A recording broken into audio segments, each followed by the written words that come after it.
मैं फारूक वानी, आप देख रहे हैं brighter Kashmir interviews. Today we have a very special guest settled in Japan and born in India. This is none other than Nupur Tiwari. Nupur Tiwari, welcome to our this Brighter Kashmir show.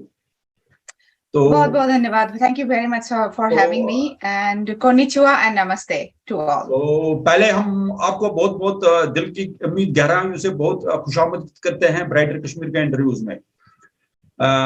Nupur जी, आपका ज्यादा time न लेके तो हम सीधे मुद्दे पे आते हैं। थोड़ा सा हमारे जो नाजरीन हैं उनको अपने बारे में थोड़ा सा बताइए कि आपने कहाँ से चालू किया और कैसे जापान पहुंची और आप इतना बड़ा काम कर रही है। काम तो हम सभी इंसान हम जन्म लेते हैं अपना अपना काम करने के लिए। बस मुझे लगता है कि मेरा जन्म हुआ ये सब काम करने के लिए। सब द प्रॉब्लम होता है कि हम अपने पर्पस ऑफ लाइफ ढूंढ पाते हैं या नहीं, तो लास्ट तक हम ढूंढते ही रह जाते हैं। कि मैं बहुत ही I am very grateful to God, very grateful to almighty देव। भगवान ने मुझे अपना जो पर्पस है मेरे लाइफ का वो मुझे दिखाया, बहुत जल्दी दिखाया और धीरे धीरे मैं इवॉल्व होती गई। डेफिनेटली मैं थोड़ा सा पीछे जाना चाहूंगी। मैं बंगाल की हूँ और वहीं पे जन्म हुआ, वहीं पे पली बड़ी और वहीं पे मेरी एजुकेशन। मैं एक छोटी सी गांव से हूँ तो वहां से ही मेरा सब कुछ हुआ है। तो उस एक्चुअली अगर मैं आज बोलूँ इस मुकाम में पहुंच के कि सब कुछ इजी था, नहीं, बहुत ही मुश्किल था। अगर आप लोग देख रहे हैं, specially the women and girls are watching me, I would love to tell you it was really the things were really difficult for me, but I never gave up. And time came when I thought that to give up and accept the life, but then in the next moment I had to just empower myself. नहीं, this is my life, मेरा life है और जो करूंगी वो खुद के लिए मैं कर रही हूँ और शायद उसका पर्पस कुछ अलग हो। सो धीरे धीरे मैं अपने आप को बस खुद का ही काउंसलिंग मैं करते करते यहाँ तक मैं आई हूँ। Journey was very difficult, very difficult, लेकिन आज मैं बोल सकती हूँ कि हाँ, आज मैं बहुत ही सेटिस्फाइड हूँ। जो मैं चाहती हूँ वो कर पाती हूँ और जो करती हूँ वो दिल से करती हूँ। अच्छा नुपुर जी, ये बताइए हमें, जैसे आप इंडिया से जापान पहुंची तो फिर आपका जो आप इतने इन्फ्लुएंसर है, मोटिवेशनल स्पीकर्स दे, तो कैसे आप इसकी तरफ, किसने आपको मोटिवेट किया इस लाइन में जाने के लिए, और फिर आपको कितनी हार्डशिप उसका सामना करना पड़ा है जब आपने इस जॉब को चुना? एक्चुअली इस जॉब को चुनने के लिए इतना ज्यादा हार्डशिप की मुझे नहीं करना पड़ा। अगर मैं ऑनेस्टली बोलूं, मैं कभी झूठ नहीं बोलती, तो मैं कैमरे के सामने भी झूठ नहीं बोलूंगी। लेकिन यहाँ तक पहुंचने के लिए बहुत हार्डशिप का मुझे सामना करना पड़ा, बहुत ही हार्डशिप का सामना कर। जैसे मैं फिर से बोलना चाहूंगी, जो लोग देख रहे हैं, कि आज मैं अगर आपके सामने हिंदी भी बोल पा रही हूँ तो मैं हिंदी भी कभी नहीं बोलती थी, ना अंग्रेजी बोलती थी, ना जापानीज बोलती थी। तो आप जैसे पता है कि इंडिया में अगर आप अंग्रेजी नहीं बोल पा रहे हो तो लोग आपको एलिट सोसाइटी में आपको इंक्लूड नहीं करेंगे, आपको किसी अनपढ़ समझा जाएगा। तो definitely this kind of situation मुझे बहुत ज्यादा फेस करना पड़ा, जब मेरे ऊपर बहुत लोग हंसते थे, मेरे हर चीज में हंसते थे। स्पेशली मैं एक ट्रेडिशनल घर से हूँ तो मेरी अटायर जो था वो भी बहुत ट्रेडिशनल था। तो मुझे बहुत ही हार्डशिप का सामना कर, बहुत ऐसा दिन गया स्पेशली इन इंडिया में जब एक समोसा में मेरा दिन गुजरा बहुत। क्योंकि मैं बहुत ही I am very independent minded, तो मैं अपने पिता से कभी पैसा नहीं लेती थी कि अगर ये मेरी जिंदगी है, अगर मैंने ये डिसीजन लिया है अपनी जिंदगी को अपनी तरह से चलाने का, तो मुझे किसी से पैसा लेने का हक नहीं है। तो मैंने अपने फादर से भी कभी पैसा नहीं लिया था जब मैं घर छोड़ी थी। तो हाँ, बहुत ज्यादा हार्डशिप मुझे करना पड़ा। तो यहाँ तक आने के बाद हार्डशिप और डिफरेंट काइंड ऑफ हार्डशिप था। तो मोटिवेट मुझे किसने किया? मेरी पहला मोटिवेशनल जो मुझे मोटिवेट किया मेरी माँ ने की। मेरी माँ ने मुझे मोटिवेट की और आज मैं बोल सकती हूँ कि आज मैं जहाँ भी जो भी कर रही हूँ, छोटा मोटा जो भी कर रही हूँ, बहुत बड़ा प्लान है, तो मेरी माँ ने मुझे, कहते हैं ना कि वो एक कहावत है इंग्लिश में है, there is no shortcut to the success. So you have to struggle to achieve something. You have to be there and you have to struggle a lot to achieve something. अच्छा, जैसे हमने पढ़ने में बहुत कुछ आपके बारे में पढ़ा है, तो ये पता चला कि आप वहाँ पे जापान में कुछ सेंटर्स चला रही है जहां पे आप योगा का लोगों को लेसन दे रहे हैं। और तो वो आप योगा में फिर कैसे आ गए? अपर मोटिवेशन थी तो योगा में कैसे आ गए? एक्चुअली योगा मेरा बेस है। मोटिवेशनल वो तो बाद में, मतलब लोगों को जब लगा मैं मोटिवेट करने लगी हूँ हर चीज से, मेरी हर एक्शन मोटिवेशनल है, और हर चीज से, हर एक्शन से लोग मोटिवेट हो रहे हैं, तो डेफिनेटली वो मोटिवेशनल स्पीकर हो गया। लेकिन मेरा योगा मेरा बेस है। और एक्सक्यूज मी, एक्चुअली मेरे बचपन से योग मेरे बचपन से है। मैं छोटी सी थी, मैं बहुत ही, जैसे बताया कि मैं ट्रेडिशनल फैमिली से हूँ, तो बचपन से योग करती थी। बचपन से गीता पढ़ाया जाता था। तो योग जैसे एक तरह की नहीं होता है जो हम फिजिकल बॉडी के लिए करते हैं, वो हठ योग होते हैं। जो मेंटल हेल्थ के लिए करते हैं वो डेफिनेटली थ्रू मेडिटेशन होता है, ट्रू काउंसलिंग होता है। लेकिन सभी योग के पार्ट होते हैं, वो लोगों को पता नहीं है। जब हम योग बोलते हैं तो लोग समझते हैं कि थोड़ा सा आसन कर लेंगे तो योग हो जाएगा। योग बहुत एक समुंदर की तरह है, और हम बस थोड़ा सा एक बूंद उनमें सब लोग जानते हैं। जो अच्छा भी हो, तो मेरा बेस। हाँ जी। नुपुर जी, जैसे आप डायस्पोरा में बहुत वैल्यूबल एक पर्सनालिटी है डायस्पोरा में, जापान के डायस्पोरा में। तो जितने हाँ भी जी। वहां पे मतलब इंडिया से जाते हैं या इंडिया से आते हैं, तो उनमें आपका बड़ा जबरदस्त मुकाम है। तो वो उस मुकाम पे आपको पहुंचने के लिए या वो मुकाम हासिल करने के लिए आपको क्या करना पड़ा और कैसे कैसे वहां तक पहुंचे? उस मुकाम पे पहुंचने के लिए मुझे बहुत स्ट्रगल, मैं बोलूंगी कि काम करना पड़ा। काम जो मैं करती थी, बस मेरी काम इंस्पिरेशनल है। लेकिन एक्चुअली क्योंकि मैं जैसे ये डायस्पोरा होता है टोक्यो में, और मैं ज्यादातर जिंदगी टोक्यो से बाहर थी। मैं और जापान की बहुत सारे जगह पे रह चुकी हूँ, तो मेरा आइडेंटिटी वहां पे था। बहुत जगह पे मैं काम कर चुकी हूँ जापान के। तो टोक्यो में आने के बाद मुझे, अगर सच बताऊं, मैं जैसे बोला, झूठ नहीं बताना चाहूंगी, तो मुझे बहुत सारे प्रॉब्लम का सामना करना पड़ा। क्योंकि जब कुछ लोग जब होते हैं एक सोसाइटी के कुछ, तो वो नहीं चाहते कि कोई और आके उनका पोजीशन ले ले। तो बहुत बहुत ही मुझे मेंटली मुझे बहुत ज्यादा प्रॉब्लम का सामना करना पड़ा, जो मुझे नहीं लगा था कि ऐसा हो सकता है। बाहर रहते हुए हमारे फेलो भारतीय भी ऐसे कर सकते हैं, लेकिन बहुत ज्यादा मैंने फेस किया इधर। और खींचातानी ज्यादा हो लेकिन गई? हाँ जी। खींचातानी ज्यादा हो गई? हाँ, तो लेकिन मैं मेरा ना कभी कोई गॉडफादर गॉड मदर थे, तो मेरा बस ऊपर वाला ही है, भगवान ही है। बस काम करो, वो आपको रास्ता दिखाते जाएंगे, अच्छे लोगों से मिलाते जाएंगे, और अच्छे लोग आपको सामने लेते जाएंगे। जैसे मैं अच्छा बोलूँ कि, नपुर जी, आप हाँ जी बोलिए। मैं ये भी आपके बारे में ये भी पढ़ रहा हूँ, आप स्पिरिचुअलिटी पे बहुत ज्यादा भरोसा करती हो। तो ये स्पिरिचुअलिटी आपको कैसे आपके दिमाग में पड़ी कि मुझे स्पिरिचुअल बनना पड़े और मैं स्पिरिचुअलिटी ज्यादा करती हूँ? आप तो डेस्टिनी पे ज्यादा बिलीव करती है, तो उसके बारे में जरा हमारे जो लोग हैं उनको जरा बताइए, जो हमारे अभी आपको देख रहे हैं। हाँ जी।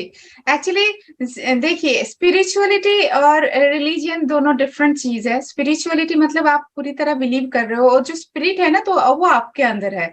जैसे बोला है संस्कृत में, बोला जाता है अहम ब्रह्मास्मि, मतलब मैं और ब्रह्म। तो मेरे अंदर ही ब्रह्म है, मेरे अंदर ही भगवान है, मेरे अंदर ही जो जिस नाम से आप पुकारे वो है। तो वो आपका बेस होता है स्पिरिचुअलिटी का। स्पिरिचुअलिटी का मतलब आपके अंदर अगर वो ऊपर वाला है, तो मैं आपके अंदर भी मैं देखूंगी कि वही वही ऊपर वाले को, वही भगवान को मैं देखूंगी। तो उस बेस से एक्चुअली मैं तो सोचती हूँ कि जब मैं डॉट को कनेक्ट करती हूँ, तो मुझे लगता है कि मैं स्पिरिचुअल बचपन से थी। तो तब से मेरे हर चीज में स्पिरिचुअलिटी था। लेकिन बाद में जब इवॉल्व होती गई, तो अपने आप को समझ में आया कि मेरी जो बेस है वो स्पिरिचुअलिटी पे है। तो मेरे लिए तो इंसान के, हर इंसान के अंदर मुझे भगवान दिखाई देता है। हर इंसान के अंदर मैं रिस्पेक्ट करती हूँ, वही मेरा स्पिरिचुअलिटी का बेस है। और अगर इंसान स्पिरिचुअल बन जाए ना, तो दुनिया में सबसे ज्यादा अभी जो हमारे प्रॉब्लम हो रहा है पूरी दुनिया में पीस का, वो नहीं रहेगा। आप अगर स्पिरिचुअल बन जाओगे, तो हर आदमी में आप भगवान देखोगे। हर आदमी में आप अगर भगवान देख रहे हो, तो उनको लिए खराब कैसे कर सकते हो आप? नहीं कर अच्छा सकते ना। नुपुर जी, अब ये जरा बताइए कि आपने जापानी को क्यों चुना वहां पे अपना बेस बनाने के लिए? और वर्ल्ड में और भी कंट्रीज है या इंडिया खुद है, इतना बड़ा देश है, तो वहां पे आपने आपने सेटल होने, मतलब अगर आप इंडिया में सेटल होती, हो सकता है कि यहाँ पे जो लोग हैं डाउन ट्रोडन है या और कुछ लोग हैं, उनसे आपके या आपसे कोई फायदा मिलता है, लेकिन आप तो जापान गई, तो कैसा, अभी आप इसके बारे में क्या बता रहे हैं? मैं तो भारत के, इंडिया के बेटी हूँ। मैं तो हमेशा भारत के लिए हूँ, लेकिन इंडिया के भारत लिए में तो हूँ, नहीं है ना, चाहे आप तो जापान में है, जापान के लिए काम करती हो, जापान में जो इंडिया के कश्मीर लोग हैं से कन्याकुमारी तो हमारा ही, मतलब वो हर तो बात हर सही है, दिन मैं लेकिन अवेलेबल हूँ। वो तो बात सही है, कश्मीर से कन्याकुमारी तो एक ही है, लेकिन आपने बेस जो बनाया है जापान में, तो जापान के लोगों से आप, जापान के लोगों को आप फायदा दे रहे हैं अपने टैलेंट का, अपने योगा का, उसमें हो सकता है इंडिया भी हो, इंडिया के लोग भी, लेकिन आपने ये डिसीजन क्यों लिया कि मैं जापान को बेस बनाऊं? कि कहीं ऐसा तो नहीं है ग्लैमर का लाइफ है वहां पे है, जापान है, ये इंडिया है, तो वहां पे और यहाँ के लाइफ में बहुत अंतर है? आप मतलब पूरे अपना जर्नलिज्म पूरी तरह लगा रहे हैं, ग्लैमर का लाइफ है उधर। नहीं नहीं, ऐसा कुछ नहीं है एक्चुअली। हाँ, जापान बहुत अच्छा देश है। जापान के लिए मैं, I know, I am very grateful to Japan for everything. इस देश ने मुझे इतना प्यार दिया है। लेकिन इंडिया की बेटी हूँ मैं, हर वक्त मैं इंडिया के लिए हूँ। और अभी तो मैं काम करना शुरू कर दिया कुछ ही सालों से, जो भी छोटा मोटा कर रही हूँ। अभी मुझे बहुत बड़ा काम करने का इच्छा है इंडिया में, स्पेशली कश्मीर में, जहाँ गई हूँ मैं, लास्ट मंथ गई थी मैं। तो बहुत बहुत काम करने के, सबके सबके सहयोग से, सबके हेल्प से बहुत काम करने का इच्छा है। और जापान में बस ये मैं बोल सकती हूँ, ये डेस्टिनी है, ये डेस्टिनी है। और मुझे लगता है अगर पिछले जन्म का रिश्ता है इस देश से, पिछले पिछले जन्म का रिश्ता है, तो इस देश में आना ही था। मुझे लगा कि इस देश अच्छा, से मेरा जैसे बहुत पहले का रिश्ता जैसे है। आपने बोला, जैसे आप अभी बता रही थी कि मुझे कश्मीर में काम, आप कश्मीर में आ चुकी हो, यहाँ पे लोगों से मिली, यहाँ पे यहाँ का सिस्टम देखा, अभी मैं अभी आप जापान में बैठी है टोक्यो, और मैं श्रीनगर के हार्ट में बैठा हूँ, लाल चौक में बैठा हूँ अभी। मैं आपसे मतलब आपके साथ जो मैं गुफ्तगू कर रहा हूँ, बिल्कुल श्रीनगर के श्रीनगर के हार्ट से बोल रहा हूँ, तो जिसका आप नाम, ना इसको इसको ये टाइटल दे सकते हैं कि लाल चौक से टोक्यो। नहीं वो तो हमारा काम है वो हम नहीं, हम कैसे क्या करेंगे? हम तो, हमारा कहने का मतलब है कि आप श्रीनगर आई, श्रीनगर में आपसे लोगों मिलने, कॉलेज में गई, जब से मैं देख रहा था प्रताप एसपी कॉलेज में गई, कई और जगह पे गई है। अभी आपका जो है कि आपका मोटिव जो है क्या है, और क्यों श्रीनगर के लिए इतना काम कर रही है, कश्मीर, आई मीन कश्मीर के लिए इतना क्यों काम कर रही है आप? और देखिए, आपके जो फ्यूचर प्लान्स है वो क्या है, और किस सिस्टम से आप या किसके माध्यम से ये काम करेंगे आप, और कैसे करेंगे?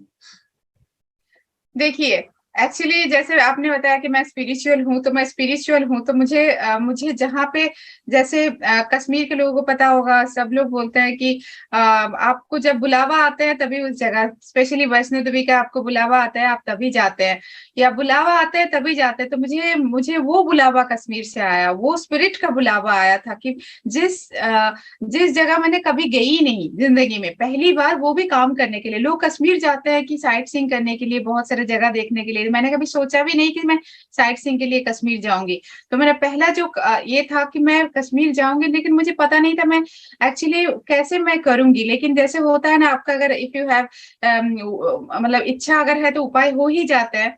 तो आई हैड स्ट्रॉन्ग विल कि definitely I want to contribute, और मैं whatever I am best at, I want to contribute. तो मैं पूरे इंडिया में बहुत सारे, मैं ट्रांसफॉर्मेशनल सेशन ले रही थी, बहुत सारे ट्रांसफॉर्मेशनल सेशन ले, दिल्ली में और बहुत सारे जगह में, कॉर्पोरेट में ले रही थी मैं, कॉलेजेस यूनिवर्सिटीज में ले रही थी। तो मैंने सोचा कि मेरा, this is the, I am best eight, जो मैं कर पाती हूँ, जिससे मैं कंट्रीब्यूट कर पाती हूँ। तो कश्मीर में वही काउंसलिंग करना चाहती थी।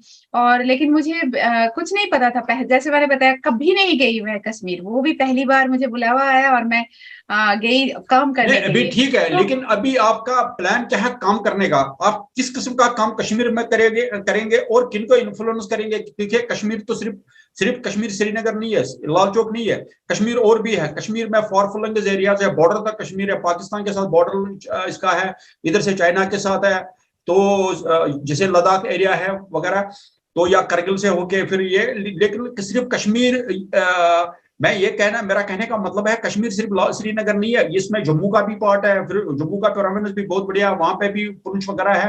तो उसको आप किस अंदाज से देखें और किस किस्म का काम करेंगे आप। और यहाँ के जो लोग हैं, यहाँ के जो लोग हैं ये बहुत गिलेबल लोग हैं, मतलब बड़ा इनोसेंट है और वीक लोग हैं। तो किस हिसाब से आप इसको देख रहे हैं? इंसान तो वही तो, मतलब आप इनोसेंस में भगवान होता है, इसलिए लोग बोलते हैं कि बच्चों में भगवान होता है। तो मुझे लगता है कि हर इंसान को अंदर इनोसेंस होना बहुत जरूरी है। और मैं, ये तो बस शुरुआत है कश्मीर में काम करने का। ना मैं किसी अभी ना मैं आर्मी में हूँ, ना किसी गवर्नमेंट पोजीशन में हूँ। तो मुझे सबका साथ चाहिए, मुझे आप सबका साथ चाहिए। सबके साथ में मैं अगर मुझे लगता है वानी जी कि अगर हम सभी अपना थोड़ा सा कंट्रीब्यूट करें ना, जिसमें अच्छा हो, जिसके पास जो है, अगर कोई मोटिवेट कर सकता है, अगर कोई काउंसलिंग कर सकता है, अगर कोई रास्ता भी साफ कर सकता है, हर चीज से अगर हम कंट्रीब्यूट करें, तो उसमें we can make really change, we can bring the change. It's not only Kashmir, anywhere in the world. आप अगर हम सब कंट्रीब्यूट करें तो वी कैन मिरेकल हो सकता है। तो कश्मीर में that is the thing I want to do, वही करना चाहते हैं, सबके हेल्प से सबको। और मुझे पता है कि सब हेल्प करेंगे, क्यों हम श्रीनगर में ही कम क्यों रहे। अच्छा मैं जाना चाहूंगी हर जगह पे। Nupur, just I am leaving you here interrupted.